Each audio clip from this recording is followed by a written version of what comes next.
Hello बच्चों, आइए प्रश्न को देखते हैं। तो प्रश्न में दिया है गैल्वेनिक सेल को निरूपित करते समय ऑक्सीजन इलेक्ट्रोड को सदैव रिक्त स्थान और लिखा जाता है, जबकि अपचयन इलेक्ट्रोड को रिक्त स्थान और लिखा जाता है। आइए मुख्य अवधारणा की चर्चा करते हैं। मुख्य अवधारणा। तो प्रश्न में क्या दिया है, गैल्वेनिक सेल को निरूपित करते समय ऑक्सीजन इलेक्ट्रोड को सदैव यहाँ रिक्त स्थान दिया है और लिखा जाता है, जबकि अपचयन इलेक्ट्रोड को रिक्त स्थान की ओर लिखा जाता है। तो इस रिक्त स्थान में क्या होगा, यह हमें बताना है। तो आइए देखते हैं। तो जो गैल्वेनिक सेल होता है, तो हमारा यह क्या होता है, गैल्वेनिक सेल को अगर हम बनाए तो ये हमारा क्या होता है, ये दो पात्र होते हैं और इनमें इलेक्ट्रोड लगा होता है। एक हमारा होता है जिंक का इलेक्ट्रोड और एक होता है कॉपर का इलेक्ट्रोड, और इन इलेक्ट्रोडों को वोल्ट मीटर से जोड़ देते हैं। और यहाँ पे हमने लवण सेतु होता है। तो ये हमारा क्या होता है, ये हमारा ZnSO4 का विलयन होता है और ये हमारा CuSO4 का विलयन होता है।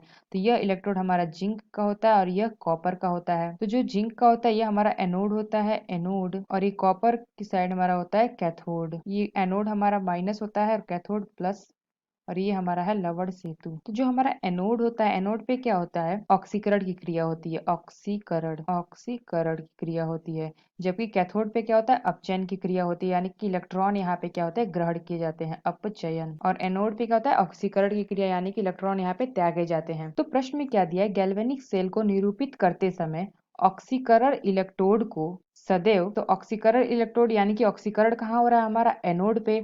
तो एनोड पे हमारा कहाँ हो रहा है, एनोड हमारा है बाईं ओर है, बाईं ओर। और जो हमारा कैथोड है यह कहाँ है, दाईं ओर, दाईं ओर। तो जो ऑक्सीकरण हो रहा है वो बाईं ओर हो रहा है, ऑप्शन कहाँ हो रहा है, दाईं ओर हो रहा है। तो प्रश्न में क्या दिया है, गैल्वेनिक सेल को निरूपित करते समय ऑक्सीकरण इलेक्ट्रोड को सदैव, तो ऑक्सीकरण हो रहा है हमारा एनोड पे, तो एनोड कहाँ है, बाईं ओर। तो यहाँ पे हो जाएगा हमारा बाईं ओर, बाईं ओर लिखा जाता है। जबकि अपचयन इलेक्ट्रोड को, तो अपचयन कहाँ हो रहा है, अपचयन हमारा कैथोड पे हो रहा है और कैथोड पर कहाँ है, दाईं ओर।